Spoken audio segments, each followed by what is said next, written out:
365일 건강하게 사는 법을 알려드리는 건강365 유다현입니다. 과거 어르신들께 덕담으로 무병장수하세요 라는 말을 많이 했었는데요. 하지만 최근엔 100세 시대까지 사니까 이 장수 시대는 맞는데 이런저런 병들이 많아서 유병장수 시대라고 한다고 하네요.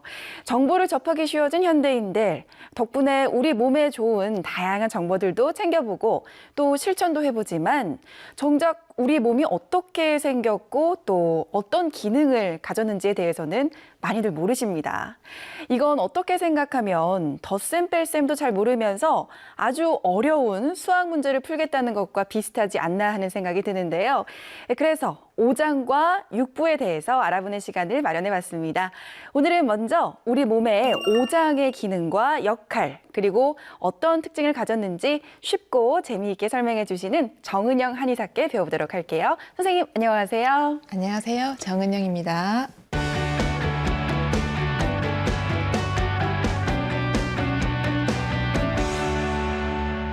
선생님 오늘의 주제가 이 오장육부 중에 오장이잖아요. 근데 먼저 오장육부가 뭔지부터 알아보고 가야 될 것 같아요. 이 오장육부는 언제부터 생겨난 말인가요? 예, 오장육부는 예전 명청시대나 조선시대 이전의 지식인들한테는 아주 상식적인 체계인 음양오행, 그다음에 오운육기라는 그런 용어에서 영향을 받은 그런 용어라고 할 수 있어요. 네. 그리고 4,700년 전에 중국 의서인 황제 내경에는 오장육부라는 표현이 명확하게 있고 그 각각의 기능에 대해서 아주 자세하게 표현이 되어 있습니다. 근데 이 오장육부에 대해서는 많이들 이제 알지만 뭐 정확히 오장 그리고 육부가 어떤 건지는 아는 분 많지 않을 것 같거든요. 이 오장은 어디에 위치해 있는지 그리고 어떤 기능을 하는지도 궁금합니다. 예, 오장은 이제 일단 5가지 거고요, 당연히. 네. 간장, 심장, 비장, 폐장, 신장 5가지를 얘기하고요. 여기서 이제 비장 같은 경우는 오해가 있을 수 있는데 현대의 비장은 이제 지라라고 해서 혈액을 청소해주는 림프 기관이고요. 한약에서 비장이라는 것은 우리 몸에서 음식을 먹어서 영양소를 소화 흡수한 다음에 생긴 영양분을 전신으로 전달해주는 말하자면 현대의 췌장과 같은 기능을 말하는 기관이라고 할 수 있습니다. 지금부터는 오장에 대해서 하나씩 저희가 자세하게 살펴볼 텐데 지금 뒤에 PPT가 준비되어 있거든요. 첫 번째, 심장부터 자세히 알려주세요, 선생님. 예, 심장은 이제 우리 몸에 우리가 아는 심장 위치는 가슴 왼쪽에 약간 위치해 있는데요. 이제 예전 분들은 이제 옛날 행정기관에 빗대어서 네. 그 오장의 기관의 역할을 설명해 주셨었어요. 그래서 일단 심장은 우리 몸에서 임금님 같은 역할을 하는데 예전에 임금님은 우리 눈에는 보이지 않죠. 하지만 꼭 중요한 역할을 했으니까 우리 몸에 이제 고차원적인 정신작용, 그러니까 기억을 한다든지 네. 아니면 인식작용을 한다든지 아니면 의식적인 그런 정신활동 모두를 통괄하는 역할을 한다고 했어요. 그래서 심장이 건강하지 않으면 이제 이런 기관이 제대로 이제 작동하지 못하고요. 그래서 기억력이 감퇴된다든지 네. 그다음에 약간 머리가 맑지 않는다든지 이런 거는 심기가 약해졌다고 저희가 많이 봤거든요. 그리고 우리가 또 현대적으로 아는 이제 혈관을 다스리는 기관이라고 해서 이제 옛날에는 다스리는 기관이면 다 주인이라는 표현을 썼어요. 그래서 전신 혈맥의 주인이라고 볼 수 있고요. 또 그 상태는 혈을 보고 저희는 파악을 했는데 혀에 이제 태도 있고 색깔도 있는데 혀의 색깔을 주로 보고 네. 판단을 했습니다. 다음은 간장에 대해서도 알아볼게요. 이건 어떤 건가요?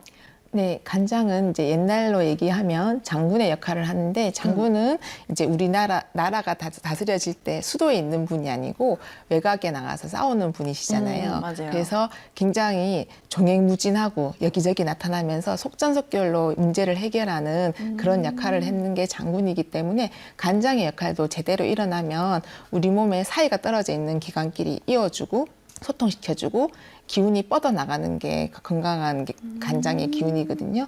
그런 기운을 가진 이제 간장은 또 건강할 때는 항상 혈을 저장하고 있어요. 혈은 우리가 말하는 혈액이기도 하고 네. 저희는 이제 기운이 흘러갈 때 에너지를 보충해주는 물질적인 것도 혈이라고 보고 있어요. 그런 걸 저장하고 있기 때문에 이 상태가 좋은지 아닌지는 이제 근막은 인대 같은 데를 말씀만 드리는 거고요. 손톱에 간장의 상태가 나타난다고 해서 저희가 진단하는데 참고를 하고 있습니다. 아, 그래요? 손톱을 통해서 간의 상태를 알 수 있어요? 네. 어떻게 알 수 있나요? 손톱을 봤을 때 색깔이 이제 저희가 봤을 때 윤택하면서 손톱의 모양이 이제 영양이 있어 보이면 간이 건강하다 보고요. 만약에 손톱이 휜다든지 네. 손톱 있는 데가 잘 갈라진다든지 아니면 손톱 있는 부위가 색깔이 창백하거나 이렇게 되면 이제 간이 혈을 저장하는 역할을 잘 못한다고 보고 이제 간장의 상태가 나쁘지 않나 저희가 일단 예진하는 역할을 하게 됩니다. 네, 그러니까 간장은 이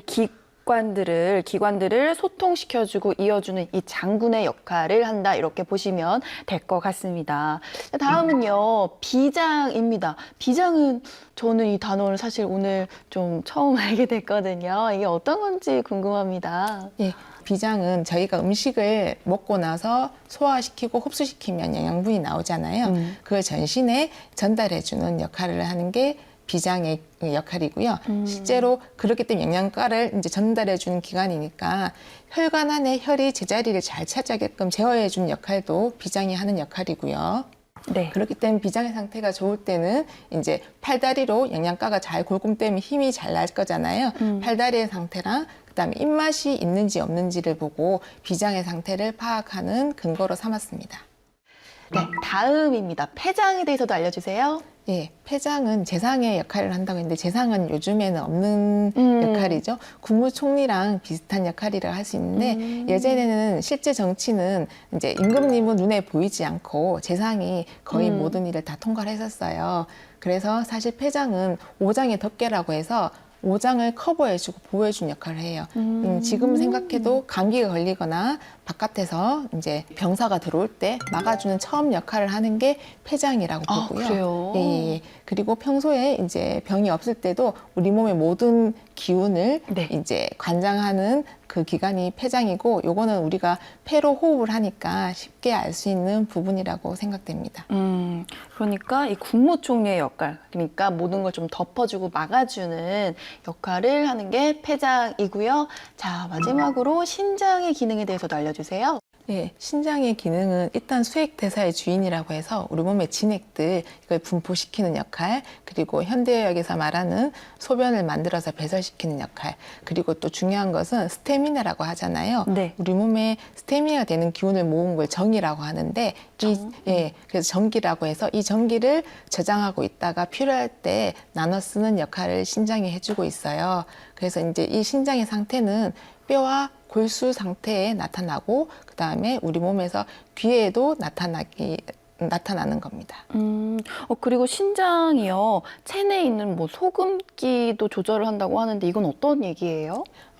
신장 자체가 현대의학에서도 우리 몸의 염분, 미네랄 기운을 조절하는 역할을 하는데요. 네. 우리가 너무 짜게 먹으면 이제 나트륨 성분이 많이 나오게 되는데 이제 그거를 칼륨을 배설하면서 이게 밸런스를 맞춰주는 역할을 하고요. 네. 이제 과거에 이제 저희 한의학에서도 신장은 이제 몸에 짠 기운을 먹으면 우리 몸에 사실은 혈관을 조금 경직시키는 역할을 하고요. 모든 기관 단단하게 하는 역할을 하기 때문에 이제 적절하게 요것을 내보내야지 심장 기운이 또 안 상하게 돼요.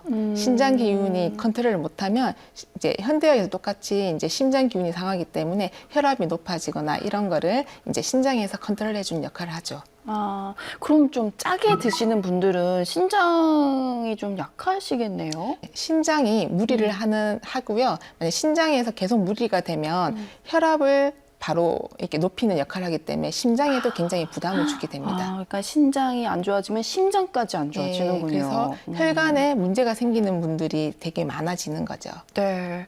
근데 왜 우리가 막 배가 가끔씩 아플 때가 있잖아요. 근데 이 배가 아플 때 사실 이 속에 어느 장기 때문에 아픈지는 잘 모르거든요. 근데 이게 뭐 통증에 따라서 어떤 장기가 안 좋아서 생기는 거다 이런 게 있나요? 네, 사실은 복통을 일으키는 요인은 굉장히 많거든요. 그래서 부위도 이제 저희가 추측할 수 있는 네. 이제 부위가 나눠지는데 일단은 오른쪽 상복부 이 갈비뼈 있는 쪽이 아프시거나 등까지 뻗어간다면 간이 안 좋거나 쓸개 쪽이 안 좋은 분들은 그렇게 통증이 나타날 수 있고요. 실제로 간하고 쓸개 위치도 오른쪽 배 쪽에 있거든요. 네. 그래서 나타날 수 있고, 그다음에 왼쪽 상복부에서 등까지 나타나는 통증은 췌장 기능이 나쁜 분들, 췌장염이 있거나 이런 분들은 그쪽으로 나타나고, 그다음에 심장병이 있는 분들 중에서도 심장이 아프면 가슴만 아플 거라고 생각하는데 생각외로 체한 것처럼 네. 위장이 더부룩하고 소화가 안 되는 느낌이 들면서 그렇게 아픈 경우가 많고요. 그다음에 위장병은 다들 아시겠습니까? 소화가 안 되면 체기가 느껴진다든지 이렇게 나타나고, 그다음에 소장은 배꼽 주변을 이제 돌면서 위치하기 때문에 배꼽 주변이 아프거나 배가 여기저기 콕콕 쑤신다면 소장 기능이 안 좋다고 볼 수 있어요. 그리고 맹장 쪽이 안 좋다면 오른쪽 아랫배 쪽이 아플 수 있는데요. 여기서 조심하실 거는 이렇게 이제 위치에 따라서 네. 통증이 좀 나뉘기도 하지만 실제로 임상에서는 이게 뒤섞이기도 합니다.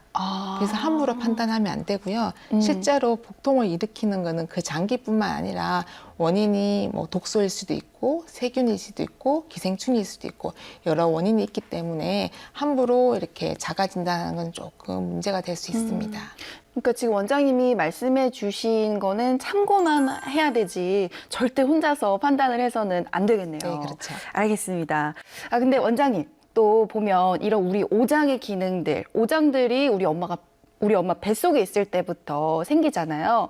근데 이게 뭐 자라면서 좀 후천적으로 뭔가 환경적인 요인에 의해서도 이게 바뀔 수가 있나요? 네, 굉장히 영향을 많이 받고요. 실제로 이런 부분은 신장의 기운과 조금 관계가 또 있는데, 신장에는 아까 전에 말씀드렸듯이 전기를 저장하는 역할을 해요. 전기란 것은 두 가지가 있는데 네. 선천지정이라고 해서 저희가 엄마 아빠한테 받은 이제 선천적으로 타고난 기운이 있고요. 후천지정기라고 해서 저희가 음식을 먹고 그거를 잘 소화시키고 이렇게 하면서 만들어지는 후천전기를 보충해서 저희 신정이 되고, 그게 이제 저희가 이제 활동적으로 움직일 수 있는 스태미나가 되고 이렇게 네. 되는데, 이 후천지 전기는 저희가 좋은 음식을 먹는지, 잘 자는지, 그다음에 적당량의 음식을 먹는지, 그리고 심리적인 습관까지 영향을 주기 때문에 심리적인 것까지요? 예, 오. 후천지 전기가 제대로 보충되지 않는다면 저희의 건강 상태는 상당히 많이 차이가 나게 되죠. 그러니까 간단히 정리를 해보면 이 오장의 기능은 선천적인 전기, 또 후천적인 요인, 또 심리적인 요인까지 다 중요하다는 점 참고하셨으면 좋겠습니다.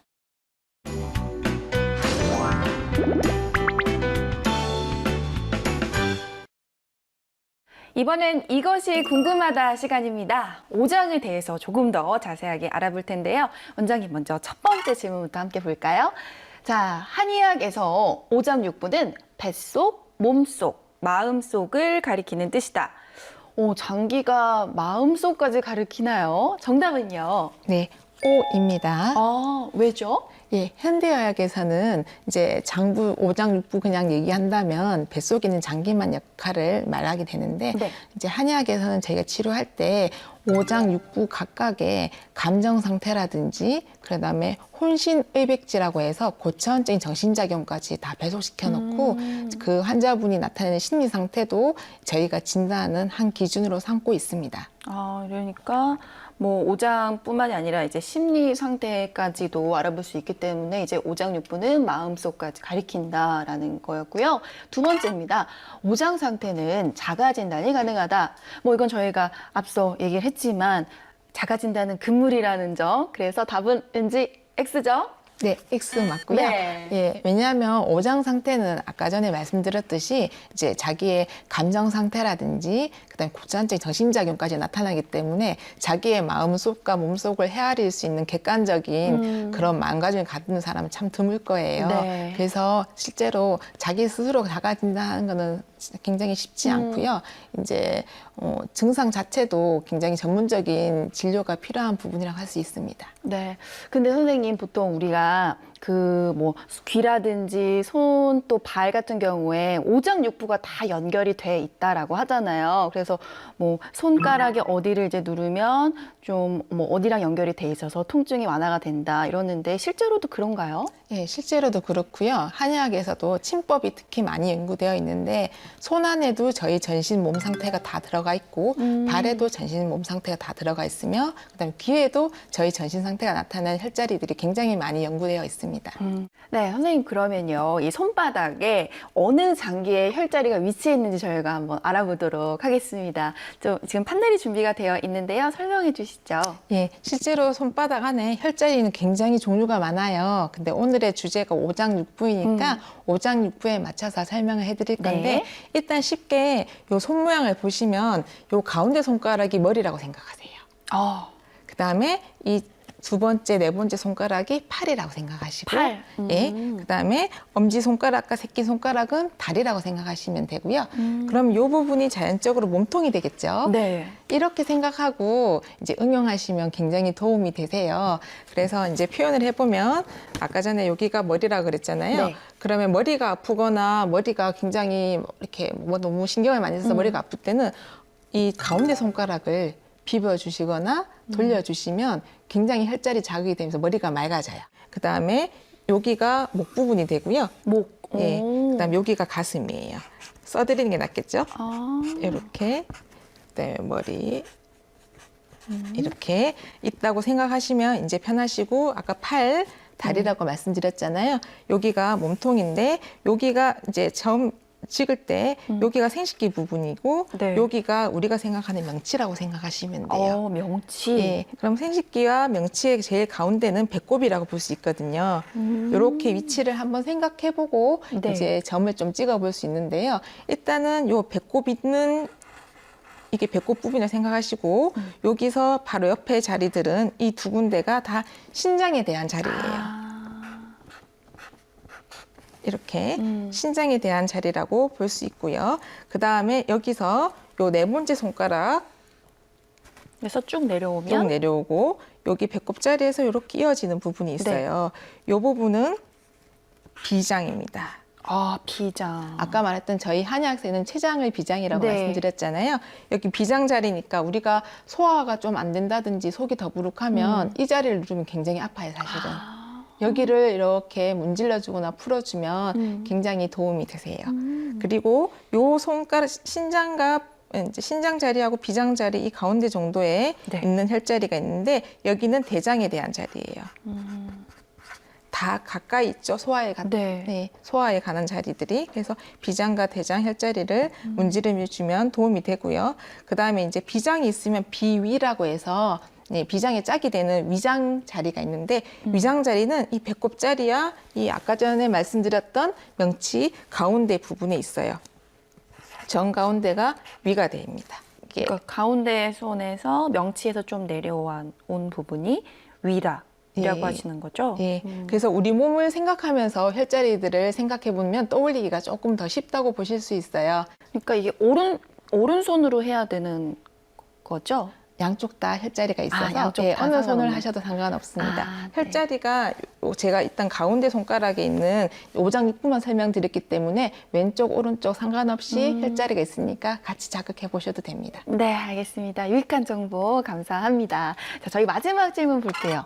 오장은 몸 밖으로 난 구멍과 연결된다.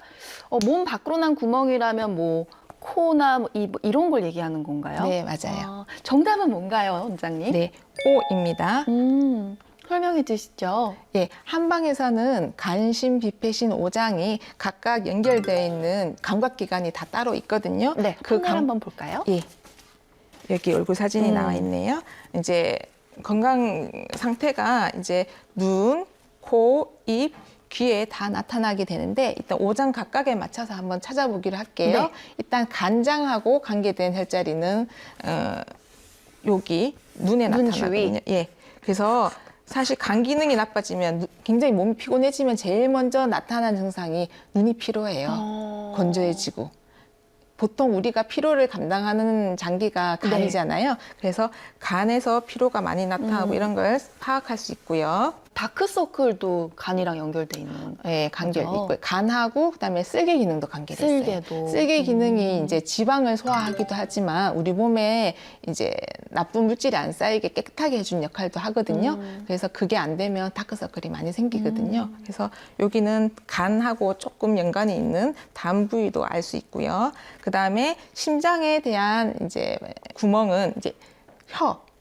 아까 전에 아까 말씀드린 얘기 혀, 말씀하셨죠. 혀는 안에 있으니까요. 요 안에 심장에 대한 구멍이 나타나 있고 네. 그다음에 비장은 입술로 알 수 있어요. 오, 왜냐하면 아이들을 봤을 때도 알 수 있고 어른들 중에서 입술이 창백한 분들이 있죠. 맞아요. 예, 그런 분들은 실제로 비장 기운이 원활하지 않아서 몸이 약간 이렇게 무기력한 경우가 굉장히 많아요. 아파 보이잖아요. 막 입술 예, 아파 부르트고. 보이죠. 예, 실제로 빈혈도 관계가 있는 부분인데 입술 색깔을 보고 저희는 판단을 많이 하고 또 입술이 건조하신 분들은 건조하고 자꾸 껍질이 벗겨지는 분들은 신경을 많이 쓰는 분들은 비장 기능이 또 많이 위축되거든요. 그런 분들도 여기로 파악할 수 있어요. 네. 그다음에 간신비 세 가지 있잖아요. 그다음에 폐장의 이제 상태는 우리가 당연히 알기 쉽게 코에 나타나는데요.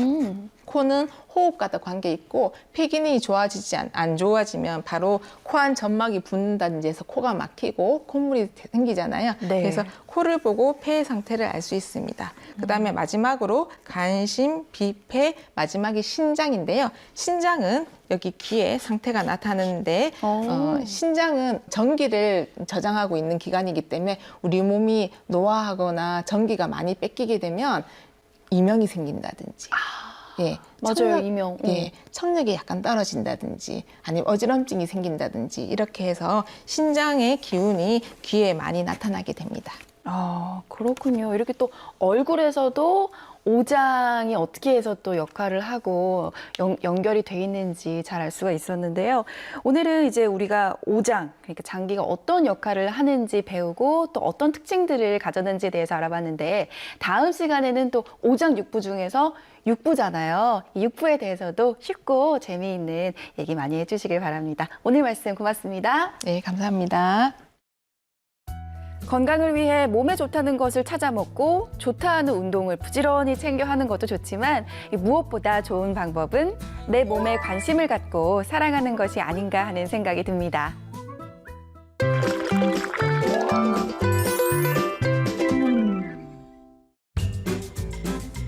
안녕하세요, 셰프 정호균입니다. 오늘은 제철 음식 중 하나인 아삭아삭한 무를 가지고 음식을 만들어 보려고 합니다. 무는 소화를 도와주고 해독 기능이 있어서 건강에 좋은데요. 몸도 챙기고 맛도 챙기는 음식, 일석이조 음식을 바로 만들어 보도록 하겠습니다.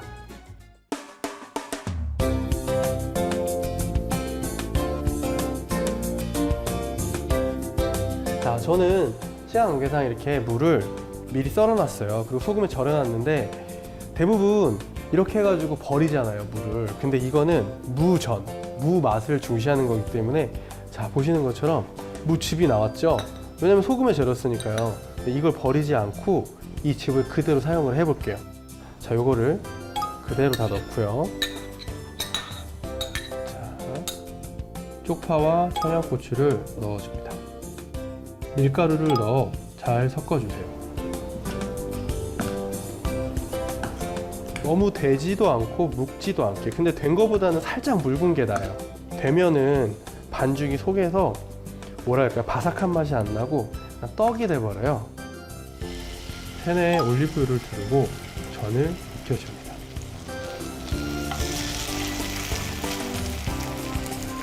제가 하기 전에 물을 한번 소금에 살짝 절인 다음에 시작을 했어요. 근데 그 이유가 뭐냐면 채소는 소금기가 있으면 삼투압 때문에 수분이 싹 빠지잖아요. 그래서 처음에 간을 맞춰서 채소를 버무려 놓으면 붙이다 보면 어느 순간 물이 점점점 많아져서 묽어져요.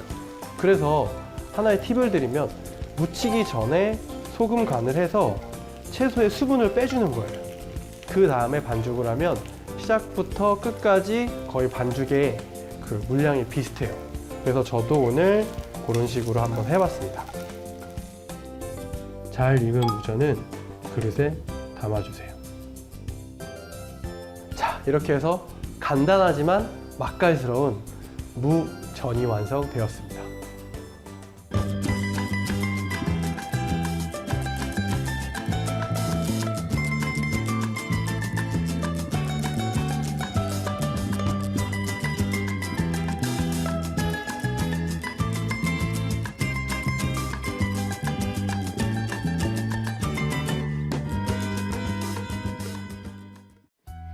건강을 위해 몸에 좋다는 것을 찾아 먹고 또 좋다 하는 운동을 부지런히 챙겨 하는 것도 좋지만 무엇보다 좋은 방법은 내 몸에 관심을 갖고 사랑하는 것이 아닌가 하는 생각을 해봅니다.